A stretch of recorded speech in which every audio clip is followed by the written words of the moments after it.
So ఇది చూసి కడుపు మంటతో ఏడ్చే పచ్చ ఛానళ్ళు ఈ మధ్య చూశాను. జగన్మోహన్ రెడ్డి గారి ఫోటో ఎందుకు బ్యాట్స్ మీద అని అడిగారు. ఒక ప్రభుత్వం చేసే కార్యక్రమం మీద ముఖ్యమంత్రి జగన్మోహన్ రెడ్డి గారి ఫోటో కాకుండా దిష్టిబొమ్మ అయిన చంద్రబాబు నాయుడు ఫోటో పెడతారా అని నేను అడుగుతున్నా. గతంలో చంద్రబాబు నాయుడు ముఖ్యమంత్రిగా ఉన్నప్పుడు ఆయన చేసిన వెల్ఫేర్ స్కీమ్స్ కానీ ఏవైనా ఉంటే అంటే వాళ్ళు ప్రచారం ఎక్కువ చేసుకున్నారు, వెల్ఫేర్ అందించింది తక్కువ. ఆ ప్రచారం మెటీరియల్ మీద చంద్రబాబు నాయుడు ఫోటో కాకుండా చిరంజీవి పవన్ కళ్యాణ్ ఫోటోలు వేశారని నేను అడుగుతున్నా. ఈరోజు తెలుగుదేశం పార్టీ వాళ్ళ కడుపు మంట తారాస్థాయికి చేరింది. అటు సంక్షేమం, ఇటు వెల్ఫేర్, అలాగే మీరు చూస్తే ఇండస్ట్రీసు, అలాగే హౌసింగు, ఈ విధంగా శరవేగంగా అన్నీ చేసుకుంటూ పోవటమే కాకుండా ఈరోజు యువతని కూడా ఆయన దృష్టిలో పెట్టుకొని వారికి విద్యను అందించడమే కాకుండా క్రీడల్లో కూడా వాళ్ళకి సముచిత స్థానాన్ని కల్పించే విధంగా ఈ ఆడుదాం ఆంధ్రాని తీసుకురావడంతో ఈరోజు వాళ్ళు మాట్లాడుతున్న మాటలు మీరందరూ కూడా గమనిస్తున్నారు. సో వాళ్ళు తెలుసుకోవాలి, రాబోయే ఎన్నికల్లో ఈ ఆంధ్రప్రదేశ్ ప్రజలు చంద్రబాబు నాయుడు అండ్కోతో ఆడుకోబోతున్నారు. వీళ్ళందరినీ కూడా హైదరాబాద్ వరకు పారిపోయేలాగా తరిమి కొడతారని కూడా ఈ సందర్భంగా తెలియజేసుకుంటున్నాం. ప్రత్యేక హోదా, రైల్వే జోన్, తర్వాత విభజన హామీల కోసం జగన్మోహన్ రెడ్డి ప్రతిపక్షంలో ఉన్నప్పుడు చేసిన పోరాటం అధికారంలో వచ్చినప్పుడు చేయలేదని స్వయంగా షర్మిల గారు అంటారు. ఈరోజు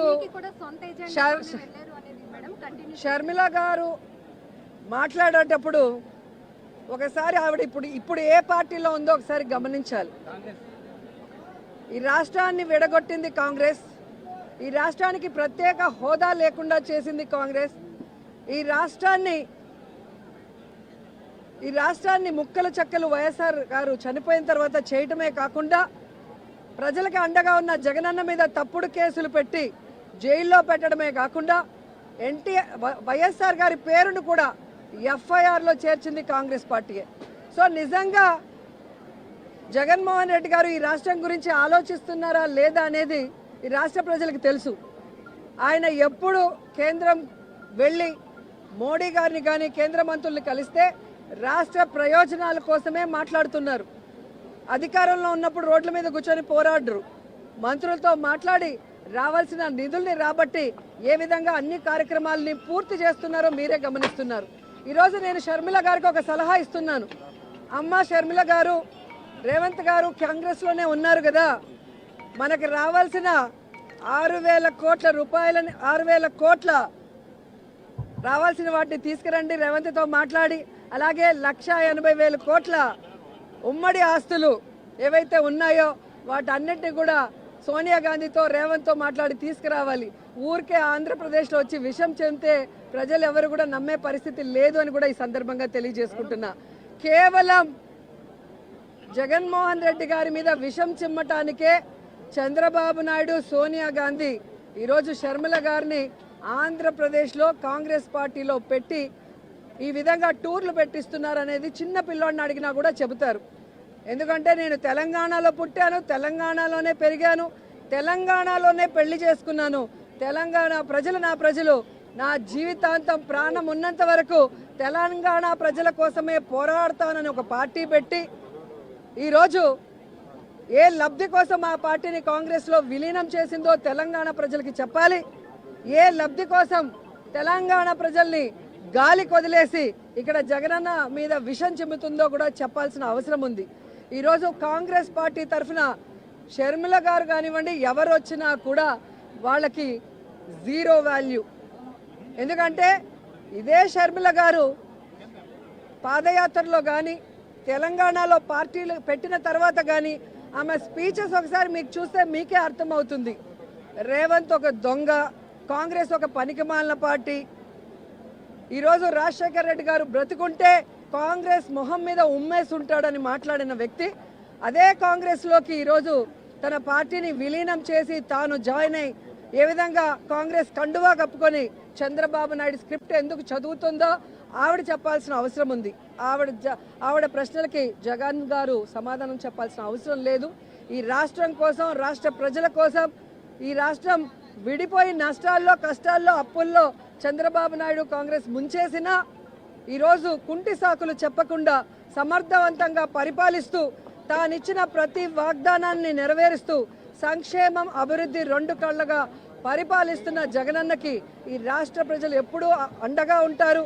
ఆయన మీద విషం చిమ్మడానికి వచ్చే non local politicians Chandrababu Naidu అయినా, పవన్ కళ్యాణ్ అయినా, లోకేష్ అయినా, షర్మిల అయినా వీళ్ళు 2024 తర్వాత ఈ రాష్ట్రంలో కనబడరు.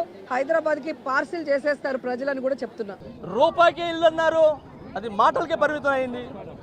ఈ ఇల్లు వచ్చేదాకా ఓట్లు అడగమన్నారు, మనుషులే లేకుండా పారిపోయినారు. అదేమనంటే హామీలు ఇచ్చాము, మా హామీలు మేము నెరవేర్చుకున్నామన్నారు, ఏమీ ఇవ్వలేదు, పారిపోయినారు. ఈరోజు టిట్కా హౌసెస్ ఇప్పుడు వెళ్ళి చూద్దాం, దాంట్లో ఎలా ఉన్నారు చూద్దరు. కానీ అసాంఘిక కార్యక్రమాలన్నీ జరుగుతున్నాయి. అరే ఒక మనిషికి ఇల్లు అనేది చాలా చాలా కళ. ఆ కళని కళగానే మిగిలిచ్చారు. ఆ ప్రభుత్వం ఇచ్చారని చెప్పి ఇల్లులు ఇస్తే ఆ ప్రభుత్వానికి పేరు పోతుందనా? ఇచ్చిన ఇల్లులు ఇవ్వాలయా బాబు, ఇమీడియట్గా ఇల్లులు ఇవ్వాలి. నేను ఇల్లుల మ్యాటర్ తప్ప ఇంకేం మాట్లాడను. ఎందుకనంటే ఒక రెంట్ కట్టుకోవటం ఎంత బాధో నేను పదే సార్లు చెప్తున్నా. బాధ నాకు తెలుసు, నేను అనుభవించి వచ్చాను. ఒక నెల కడుపు కట్టుకుంటే ఒక నెలలో ఎన్ని కోరికలు చంపుకుంటే రెంట్లు కడతాం అనేది నాకు తెలుసు. సో అలాంటిది శాంక్షన్ చేసిన తర్వాత కూడా ఇల్లులు ఇవ్వకపోవటం అనేది చాలా దరిద్రం. ఇమీడియట్లీగా ఇల్లు శాంక్షన్ చేయాలా. ఈ విషయంలో జగన్మోహన్ రెడ్డి గారు సమాధానం ఇస్తారా? వాళ్ళ నాయకులు ఇస్తారా? ప్రభుత్వం ఇస్తుందా? ఇమీడియట్లీగా స్పందించాల్సిందిగా కోరుకుంటున్నాను. లోపల జరిగే ఒక్కొక్క విషయాల్ని మీకు చెప్తే చాలా బాధేస్తుంది. నేను పైకి వెళ్ళి చూసా, వాటర్ అసలు ఇల్లులు కట్టారు. ఆ ఇచ్చిన వాళ్ళకి పోనీ ఒక 20% ఏదో మమ అనిపించిన ఇల్లులకి నీళ్ళు లేవు. ఆ నీళ్ళు అసలు ఏంటి? నీళ్ళు లేకపోతే ఎలా బతుకుతారు? మనసులోంచి ఆలోచిస్తే ఈ పనులు మీరు చేయరు. ఏది ఆ పక్కన సరే ఈ ఇల్లులు ఇవ్వలేదు, ఇంకో ఇల్లులు ఇస్తా అన్నావు, 9 అంకణాలు అన్నావు, ఇంత 7 ఇచ్చారా? 6 అంకణాలు ఇచ్చారు. పోనీ అయ్యైనా బాగున్నాయా? అవి కూడా లేవు. వాటర్ వచ్చిందనుకో, వర్షాలు గట్టిగా పడితే వాటర్ ఫుల్ మునిగిపోతాయి ఇల్లులు. అలాంటిది ఎలా బతకాలనుకుంటున్నారు ప్రజలు? ఇమీడియట్లీగా మీరు ముందుకు రావాలి, శాంక్షన్ చేయాలి. ఏదైనా మాట్లాడితే ఇవ్వమని చెప్పి మా అనిల్ అని ఉంటాడు, వచ్చి ఉగాదికి ఇస్తాను, సంక్రాంతికి ఇస్తాను, బర్త్డే పార్టీలకి ఇస్తానని చెప్పి పత్తా లేకుండా పోయినాడు ఆ వ్యక్తి. ఆయన ఇంకా పవన్ కళ్యాణ్ గారి గురించి మాట్లాడుతున్నారు. నేను ఒక మాట చెప్తాను, ఈ రంగులు వేసుకున్నారు చూసారా, రంగులు రాష్ట్రంలో మొత్తం ఎంత 14 లక్షల ఇల్లు. సో ఆ 14 లక్షలకి ఇల్లు రంగులు కొట్టున్నారు చూసారా, ఆ రంగులు కొట్టే డబ్బులను తీసుకుని వచ్చి పేదలకు ఇచ్చుంటే పేదల బతుకులు బాగుండేవి. ఆ పేర్ల నాన్నగారు చెప్తున్నా, పవన్ కళ్యాణ్ గారు జోలికి వస్తే మీకు పీర్ల పండగే గుర్తుపెట్టుకోండి. తెలుసుగా పీర్ల పండుగ ఎలా ఉంటుందో? మళ్ళీ చెప్తున్నా, పవన్ కళ్యాణ్ జోలికి ఎవడని వస్తే ఖబర్దార్. జానీ మాస్టర్ ఉన్నాడు ఆయన వెనకాల, షేక్ జానీ బాషా ఉన్నాడు. ఏదున్నా రాజకీయంగా కొట్లాడండి, వ్యక్తిగతంగా కొట్లాడటం ఏంటండి మీరు? మాటలు మాకు రావా? మాటలు మేము మాట్లాడలేమా?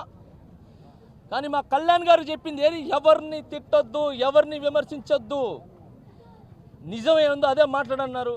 అందుకే మేము కాముగున్నాం. వైసీపీదే కదండి, అది చూడండి ఎలా ఉందో, ఒక స్వర్గంలాగా కట్టుకుంటున్నారు. ఆ కట్టే డబ్బులు దీనికి వస్తే పేదలు బతుకుతారు కదండి. మీ భవనాల్లో మాత్రం ఏమో కలకల ఆడాలి, పేదలు మాత్రం విలవిలలు ఆడాలి. మాట్లాడితే సరే, ఒకటే అండి మనస్ఫూర్తిగా చెప్తున్నాను, నేను ఎవరిని తిట్టడానికో పదవులు ఆశించో నేను రాలా. ఓకే, నేను వచ్చింది కేవలం సామాజిక న్యాయం మా కళ్యాణ్ అన్న చేస్తాడు, ఆయన వెనకాల ఉండి ముందుకు నడవడానికి వచ్చాను. చెప్తున్నా కదండి, ఇండియాకి 3 రంగులు ఎలా ఉన్నాయో అలాగే చక్రం ఎలా ఉందో ఇంకో రంగు. వీళ్ళంతా జనసేన సైడ్ ఉంటారండి. మేమంతా ఒకటే కులం, జనసేన కులం తప్ప ఇంకేం లేదు. సో మేము మా జనసేన తరపు నుంచి, మా కళ్యాణ్ బాబు తరపు నుంచి సామాజిక న్యాయం చేస్తున్నాము. ఇమీడియట్గా ఇల్లు శాంక్షన్ చేయాలి, ఇమీడియట్గా కదులు రావాలి అందరూ.